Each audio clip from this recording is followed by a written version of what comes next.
Hey there, in this video we're looking at C++ Interlude 5 in the Walls and Mirrors data structures text, and this interlude is about class relationships and reuse. So some of what we'll do here is to review and reflect on how you use classes in C++ and inheritance and polymorphism and these really fundamental features that we get from object-oriented programming that we should use intelligently, and we have been using already all through the course, and will continue to do so. We'll also get some additional details about how polymorphism actually works in the system live that might be important, and then we'll see some examples about times where maybe inheritance is not what you want to use, and some other options, and to be aware about when that's the tool and when you need to use a different tool. Okay, so the book presents this example. You're building classes, you're using inheritance, you're making these related classes, and you wind up building out a fairly sizable class hierarchy of interrelated classes, some of which are doing similar behavior and some of which have some modifications to them. So in this example, it's a family of timepieces, different things that keep the time. So you have one main branch over on the left of analog timepieces, and one branch over on the right of digital timepieces, and then the children down below that. Some timepieces are wristwatches, and some are clocks, and there's a sundial in here, and there's a pocket watch in here, a bunch of different things like that. So that might, it's a made-up example, but it's a pretty good reflection of the size of the class hierarchies that you commonly deal with in larger systems. And for example, in my prior programming course, I spent a little bit of time looking at the C++ standard I/O library, the input-output library. And that has about this many interrelated classes, frankly. And there's a parent class way up on top called, I think, iOS base. And then there's some related classes. And there's two branches, one of which is for input and the other one is for output.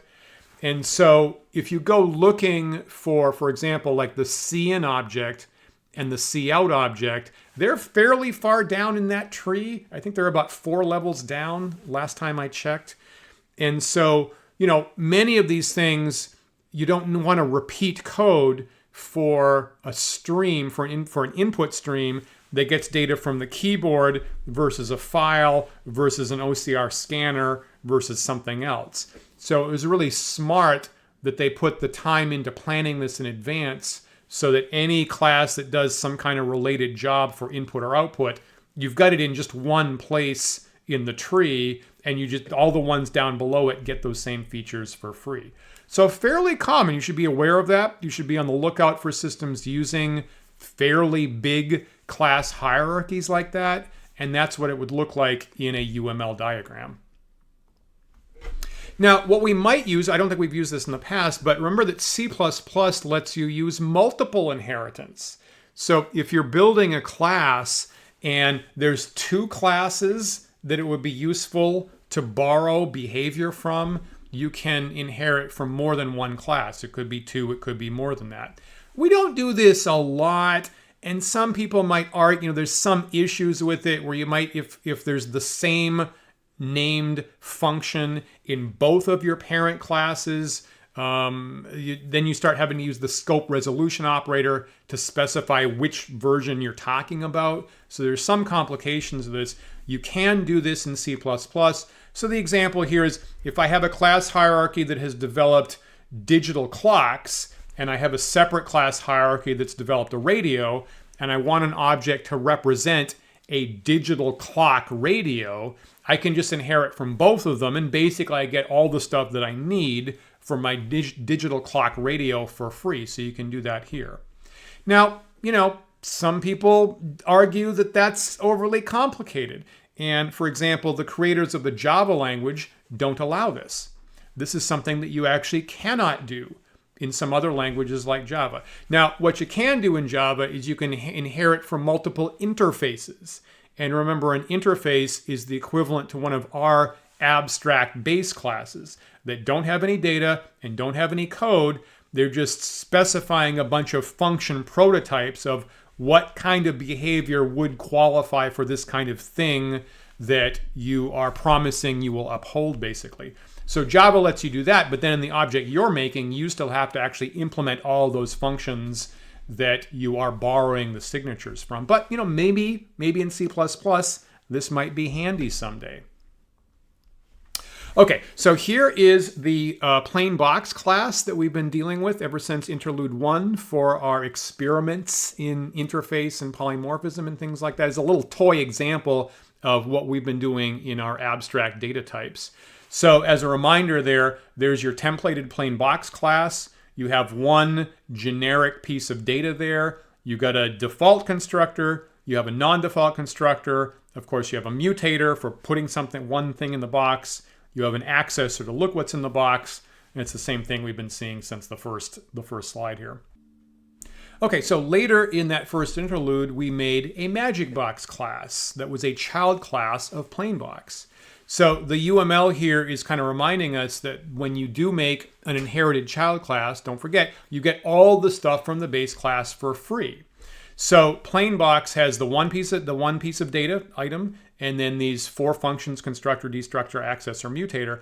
And in the magic box header file, we only needed to actually write in the new stuff. So if you go back and look at that header file, you have a new piece of data called first item stored to record whether you've already saved something in that box. And then we also had a prototype for set item, which is a version of the mutator that we're going to redefine now. So in UML, yeah, we added that new stuff, but you're also got to look over here because a magic box also has all this stuff. It's got an item, it's got a get item, it's got all that kind of stuff. So don't forget about that. That's one of the main things that we use inheritance for, so we don't have to repeat ourselves for all this common code and common interfaces. Here is the header file to Magic Box. Again, we were making that based on a public plain box. This is how we got all that stuff for free. It has its own constructor, its own non-default constructor. Remember, set item, that's the exact same signature as the mutator in the parent class, but we're indicating here that we're going to give ourselves a new implementation for how that works. Okay, and we'll also remind ourselves of the difference between static and dynamic binding. So by default with C++, and it works different in other languages like Java, but by default with C++, if you're working in a function and you make a specific concrete object that's either a plain box, like on the left, or a magic box that's on the right, and we're not using pointers and we're not using references, we're just using an actual concrete box, the compiler locks down the one version of the set item function that's in the literal explicit object type. So you make a plain box and you call set item, it will definitely be calling the plain box's set item function. You make a magic box and you call the magic box's set item, it will definitely call the magic box's different version of set item. And again, that's called static binding when the compiler locks that down at compile time. But a lot of the time, it's inconvenient to have individual separate concrete objects for each of these types of things. So what we generally find to be more efficient is to take a pointer that could represent either one of those things. And when you do that, you don't know which one you're receiving. You could make a function that receives a reference argument that could be either one of those things, and you don't know which one you're receiving, and therefore you don't, on the face of it, know which version of the set item function to call. So that issue is resolved by what's called late binding here, or what we've previously called dynamic binding, is telling the system to do extra work in real time while the program's running of keeping track of what kind of thing the pointer is actually aiming you at, and then use the appropriate version of the set item method when it does that. So that's called polymorphism. That is the essence of polymorphism, of looking through a pointer at different kinds of objects and keeping track of which version of the functions need to be called. So basically, this method, this set item thing that we're referring to, now has multiple meanings. There's a set item for plain boxes and a set item for magic boxes, and they do effectively different things. The keyword to make that happen is virtual, of course. So when you tag a function in the header files with virtual, That's the signal in C++ to do the extra work, to keep track of the fact that we might have multiple types of objects off one of these pointers. So that's the key signal. Remember that if you don't have virtual, then it does static binding instead, and it just locks you down to the explicit type that's on screen at that point. And remember that Java made the opposite decision, that by default Java does dynamic binding, and if you don't want that, if you want static binding, you have to say final on the function. But anyway, we're in C++ here. And also remember that you only need to tag the function prototype with virtual just in the top level parent class. Once you tag that with virtual, everything else down the chain in the class hierarchy is automatically virtual. You don't have to keep tagging it with virtual in all the child classes. That's unnecessary repetition. Now, if you do it, it doesn't change anything. You can do it if you want to, but you only need to tag it once in the top level class. So that's convenient. Okay, so let's think about what's really happening when you've made a virtual function and you have dynamic binding happening with polymorphism. How does that actually work? So the system has a series of records called virtual method tables.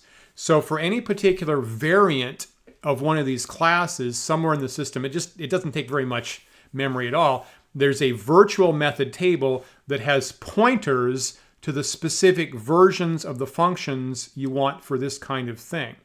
And possibly in our current curriculum, we've never touched on the fact that in C or C++, you can have a pointer not to an object, but to a function.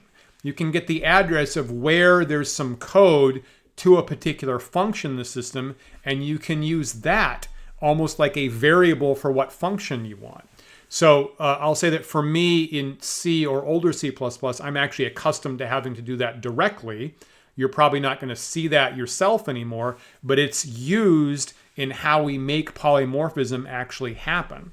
So when you make, like in this example here, we're making a plain box for a string and calling that card box pointer, and we're dynamically allocating one of those things on the free store.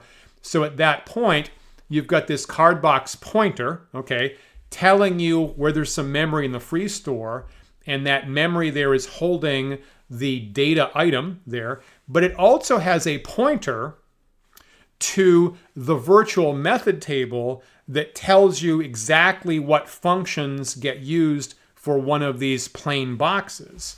And so that's over here someplace, probably on the free store.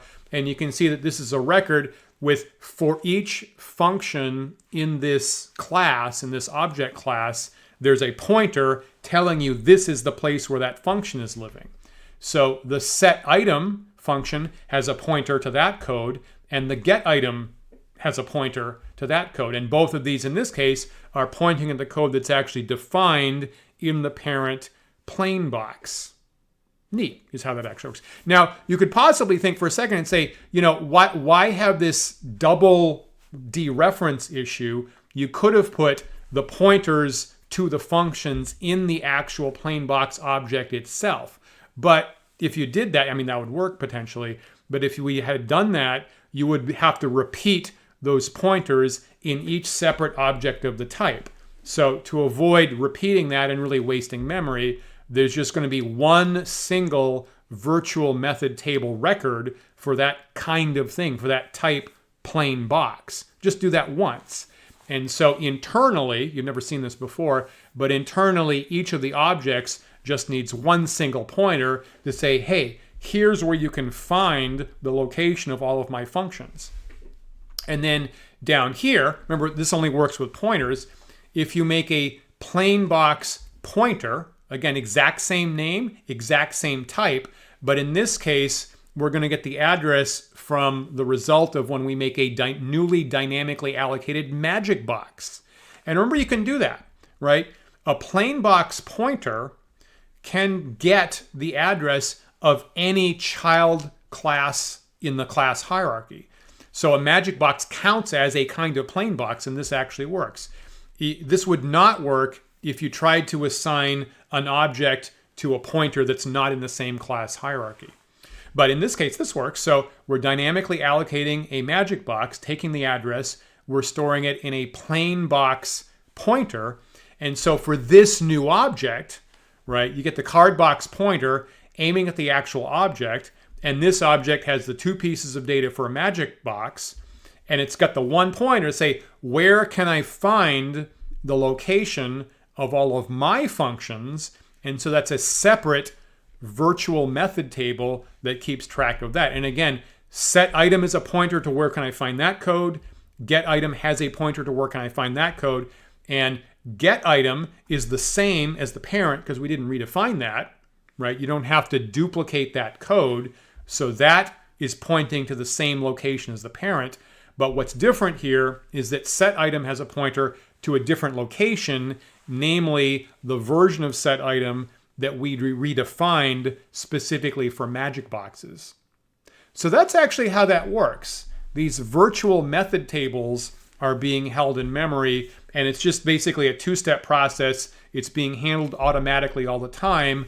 Whenever you have a pointer, like here, a pointer to a class in a class hierarchy, and you've tagged the functions with virtual, this is what it has to do to find the right version of the function for this specific object. So I think that's kind of an interesting detail to think about how that worked. Pretty clever, I think. Okay, now remember that in C++ there's 3 types of access specifiers. I think at this point in the course we've mostly used private and the public access specifiers. And of course, we've made all our data private. We've always been careful to do that. All of our functions that we expect the client programmer to need, we put in public. Some of the internal stuff we've mostly made private. But don't forget, there's also this 3rd option called protected. So hopefully you've seen that in a prior course, but we'll just briefly remind ourselves about that. So of course, the stuff you put in private can only be accessed in that specific class, in the base class that you actually defined, like probably your data. That's the only place that private stuff can be accessed, in just that one only class. Now, stuff that you put in the protected section can be accessed in that class, obviously, and all of the derived classes, like you can see over on the right here. Derived classes can access all the protected stuff. But that stuff is not accessible in the broader world of the application program. Anything outside the class hierarchy is prohibited from accessing that protected stuff. So you use protected stuff when you know that you're in the process of developing a class hierarchy and you're thinking this stuff here would be convenient, or rather obviously should be available or modifiable by all of my child classes, really need access to this, but nobody in the outside world should have access to it. So that's the stuff that you use protected for. And then of course, the stuff that you put in the public section can be accessed anywhere in the entire world. So the class itself, all the child classes, and any kind of client code or application that has access to one of these objects can get at anything in the public section. So there's your 3 levels of access specifier in a class. And of course, we use private and public all the time. Don't forget that protected is there specifically when you are involved in building one of these class hierarchies. Now, strategically, the recommendation is always, I think we said this on the very first day, the recommendation is always reduce the scope as much as possible. So whatever you're making, functions or data, whatever, make the scope as reduced as possible, and that makes things safer and less for other programmers to have to think about, frankly. So if I was hazy about it, what I ought to do is everything I write, I ought to start off and make it private. And then if I think, well, I am going to really need this in the child class, then I make it protected. And only when I'm really completely convinced that the outside programmer needs a particular function, then I put it in the public section. So in the past, sometimes I've been developing code, and I'm mostly thinking about functions here, and I'm like, I'm not entirely sure anybody's ever going to need this other than myself, and I just make it private. So I start off and actually make a whole bunch of functions private by default. And then maybe there's a later day where I realize that my outside application really does need that, and then I switch it to public. So I do that quite a bit. Remember that by default in a C++ class, the default access is private. So if you didn't put any access specifiers at all, everything is private. And I guess, I mean, I haven't seen this too much, but I guess there's some people in the world that only bother to write the public access specifier and just leave everything else in this blank section in the class and know that it's private by default like that. Little side point here, I once read an interview with the creator of Java, and in Java they didn't quite do that. They came really close. They actually have a fourth specifier called package, and the default access in Java is not private like it is for us. It's actually package, which is a little bit more open. And I remember hearing the creator of Java regretting that. They regret that. And they said, I don't know what I was thinking, frankly. The default access really should be private. That should be the default of having everything as locked down and secure as possible. And only when you need to give extra access should you use one of these other options. So they made a different decision and they regret it. We have the right decision in C++ private. So when you are making your functions by default, you should make them as secure as possible. But there's the menu of options in C++. Now, let me focus a little bit. Remember that linguistically, we say this quickly, but it's so important. Using inheritance, a magic box is a plain box, right? For all practical purposes, a magic box counts as a plain box. It's a special type of plain box. And in a mathematics class, you could use the terminology of subsets. The world of magic boxes is a subset of the world of plain boxes. So every magic box that exists counts as a plain box. A magic box is a plain box for all significant purposes. And if you think through the implications of that, that gives you a whole lot of features. So the public inheritance that we've been using implements one of these is-a relationships. Short, but super important. So you can use an instance of one of these child classes anywhere you can use an instance of a base class. So if I have a plain box pointer, we saw that a couple slides ago. If I have a plain box pointer, I can assign to it the address of a magic box. Or I can assign to it the address of a toy box, because all of those things count as plain boxes. If I have a function that takes a plain box reference, I can pass in a plain box, I can pass in a toy box, I can pass in a magic box, because all of them are a plain box. So that gives you a lot of flexibility, right? You don't have to keep rewriting functions, one for each type. You can just make a function that takes in a reference or a pointer to the top level thing and just does the job for all of them. And of course, that's what the polymorphic function calls handle. As you get into one of those functions, as we said, it's not evident on the face of it which version of set item or whatever to call. Well, polymorphism just picks out the right one. It looks it up in the virtual method table and gets you the right one automatically. So the fact that you can use a plain box pointer and actually have it hold anything in the entire class hierarchy, right? The one pointer could be any one of those things. Super flexible, super convenient.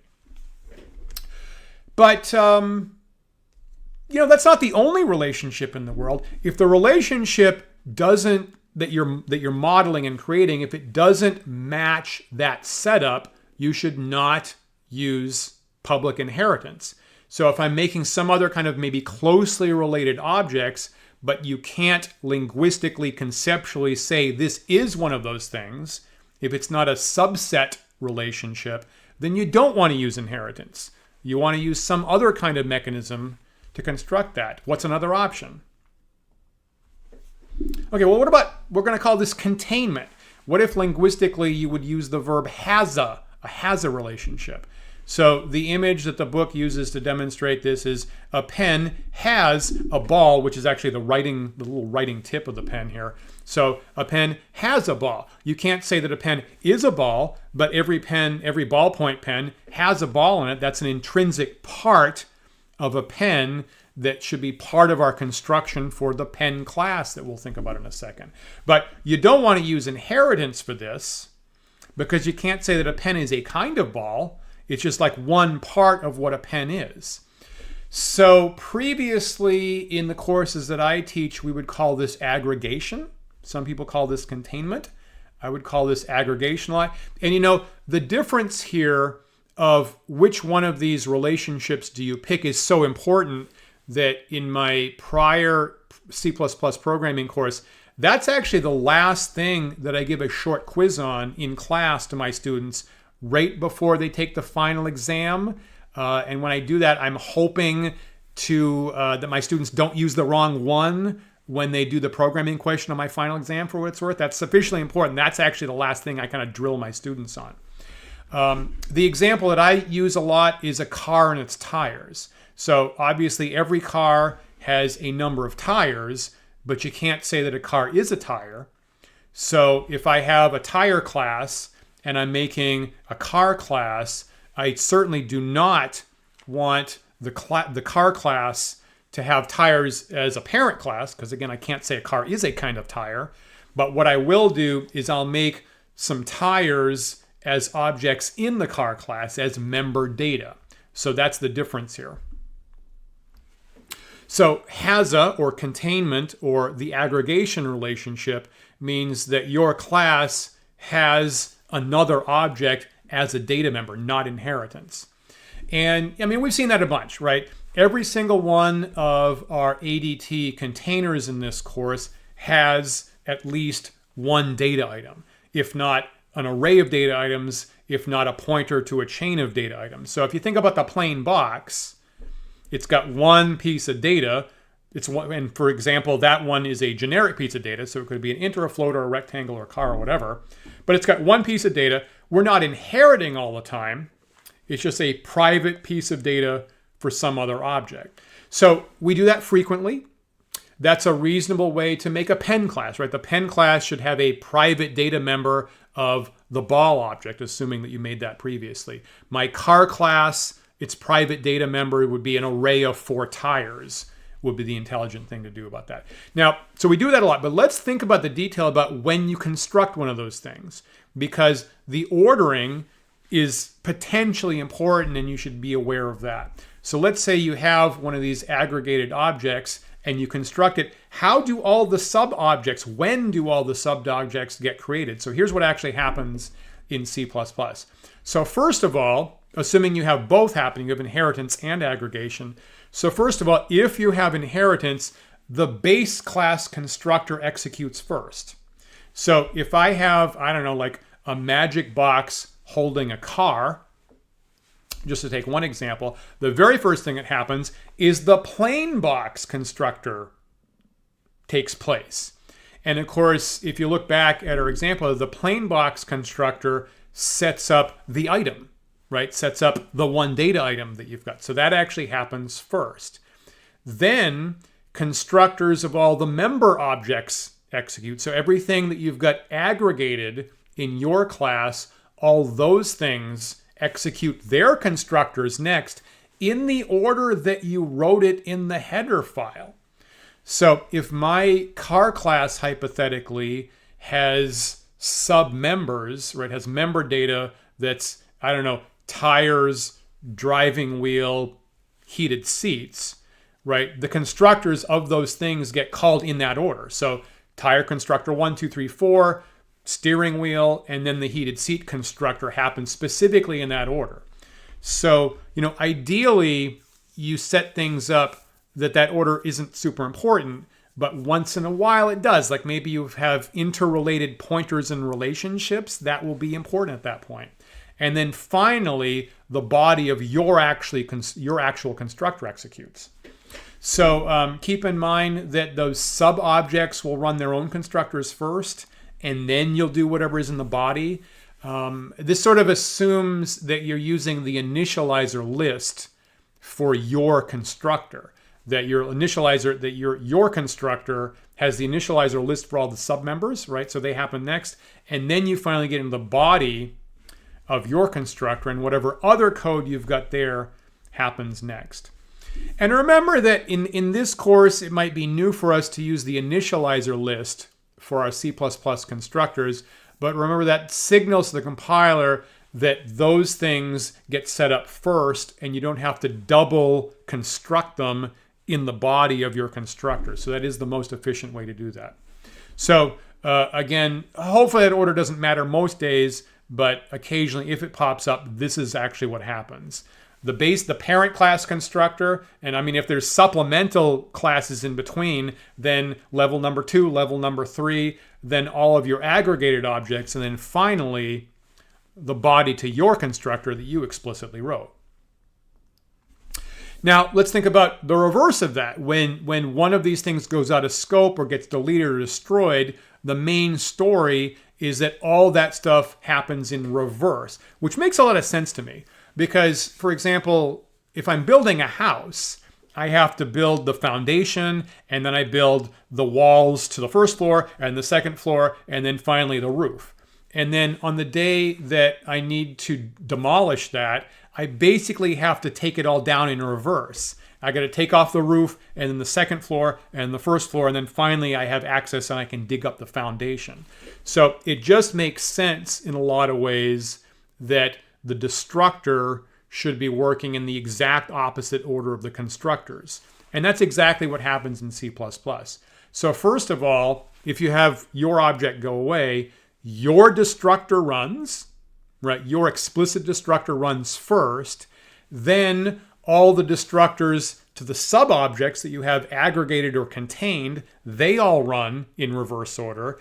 And then if you're in a class hierarchy, your parent runs its destructor, and then its parent, and then its parent, and then finally the top parent in the class hierarchy as they clean up the place where all the data got defined, right? That's why that makes sense, is every class has responsibility for setting up and deleting the data that it defines. So you have to run all the destructors in the chain all the way up to make sure that all the data that ever got declared gets cleaned up properly.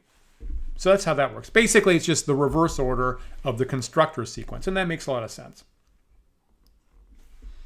Okay, so let's look back at abstract base classes. And we said that in a lot of cases, it makes sense at the top level to have a class defined with just the function prototypes. Don't give it code, right? Leave that to be defined in the child classes, and that kind of top-level class we refer to as an abstract base class, at least in C++.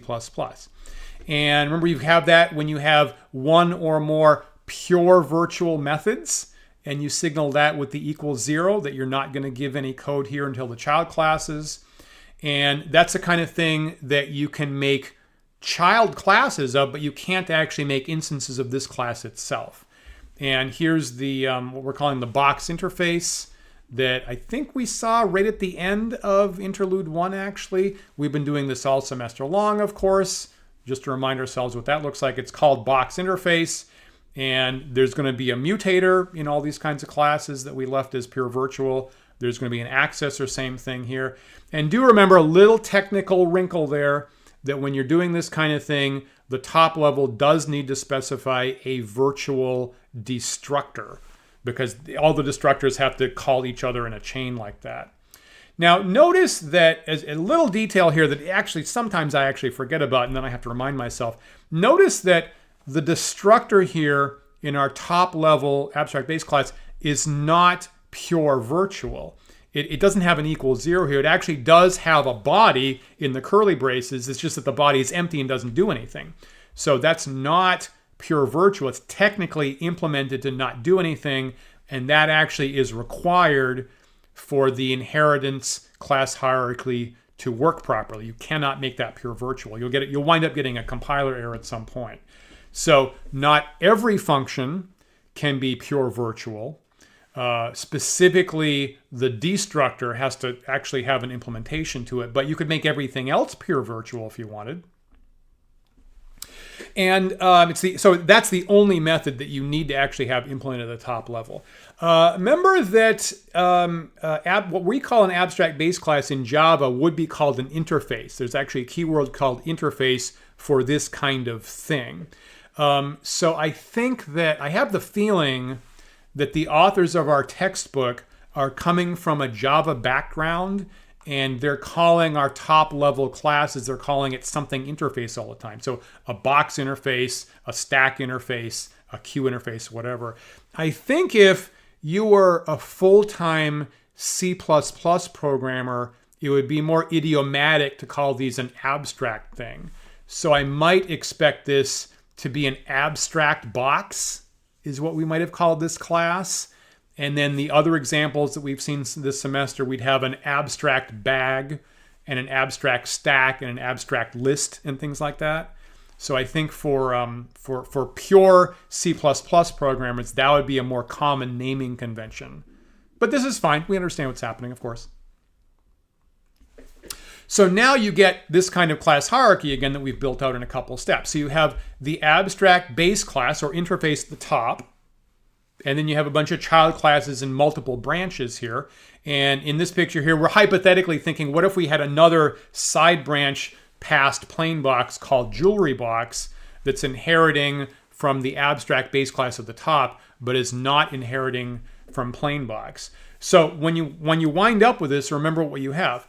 Box interface at the top, you cannot make objects of that type, right? It's purely abstract, so you cannot make objects of that type. But you can make a box interface pointer.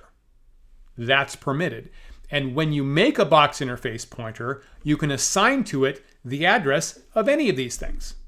So a plain box, a toy box, a magic box, a jewelry box, you can dynamically allocate any one of those things and store the address in a box interface pointer. So you can have a box interface pointer. You can't actually have a box interface object, but you can have a pointer, and that can be holding access to any one of these things. Super flexible. You can pass that pointer around to different functions. It'll automatically call the right methods polymorphically. So lots and lots of flexibility by having that common interface at the top of the chain lets you do that. You know, let me just think about for a second. So a fairly recent example where I had to do that. So I was not too long ago, I was working on my ship game AI to this old board game. And in that game, for what it's worth, and I kind of accidentally stumbled into this issue. So each player has ships on the board. Okay, so you have little cardboard counters and you move around individual ships. Makes sense. But you also have the capacity to join ships together in a collection to work together, then that's called a task force. And in the game, for what it's worth, when you get ships in one space, you stack them together and you decide to make them work together, you actually remove the ship counters from the board and you replace that whole group with one single counter called the task force. So for a particular player, they're moving around some individual ship counters, and they're also moving around some task force counters on the board. And technically, those are two different kinds of things, obviously. So in my code, I had a ship class for individual ships, and then I also had to make a collection class called a task force that basically has a list of pointers to the ships that are working together. And obviously in a task force, there's just one lead ship, one flagship I called it, that takes the orders from the player, and wherever the flagship goes, all the other ships have to follow suit. Some special rules there. If there's a slower ship, the task force can only move at the speed of the slowest ship in order to keep them together. So a task force has a bunch of special rules that are different from a ship. But then I got thinking, and I'm like, wait a minute. I don't want my player to have two separate lists. One of, here's my individual ships, and one of, here's my task forces, because every single function that I ever write, I'm going to have to look at these two separate lists. I'm going to have to go through the list of ships and move them, and then a separate loop of my list of task forces. And that's basically going to duplicate my work all through my player class of keeping track of these two separate lists. What I really want is I just want one single list of all the stuff you need to move on the game board. And the only way I could do that is to make a parent level class and use that as the parent of both ships and task forces. So what I did there is I made an abstract base class, and for what it's worth, I called naval unit. And that naval unit has specifications for all the things that are common about moving stuff around on the game board. So it has a function, it specifies the signature to move me, get my search strength, look for opponents, all this kind of stuff. And then I was modifying classes that I already had at that point. And then both my ship class inherits from that and my task force class inherits from that. And now what I can do is I can have one single list of all the naval units for each player. And some of those naval units happen to be ships and some of those naval units happen to be task forces. That's perfectly fine because all those things, a ship is a naval unit and a task force is a naval unit, and I can have all those kinds of things in the same list. And then in any particular function, I can just iterate over that one list. And if I'm moving a ship, it polymorphically calls that function. And if I'm moving a task force and I need to keep a bunch of ships together, it polymorphically calls that version of the same movement function. So I actually started out not in that particular project, not thinking about that. I just wrote my ship class first. And then there was a day where I had to go take a walk and think about what is the best way here to not get myself in trouble and make it efficient for myself and not duplicate my work, tracking two different kinds of things on the game board. And the answer was make one top-level abstract base class and everything else counts as one of those. So I recently had to do that. You might start a project, you might start a system, not think about that initially, and you'll have to come through later and then join stuff together in a class hierarchy so that you can organize and deal with everything in a consistent, simple manner. And that's very common. So think about that when you're constructing your next project. We'll continue to use that kind of feature, that kind of organization in our work going forward, of course. Very common in a bunch of systems that we'll see in the future. Now, when we come back next time, we'll be looking at Interlude 6 of our data structures course, and that'll be hopefully a review for most of us on overloaded operators, right? You're making objects and you can make the plus sign or the times sign or the equality sign or the less than sign do some kind of special job just for those kinds of objects. And hopefully you've seen that in the past. We're going to need that because it's going to be a really critical part, a really critical common part of some systems that we see in the future, like iterators and things in the STL, the standard template library, and trees and things like that. So I hope you'll join me next time for a hopefully short review of overloaded operators, and I'll see you then.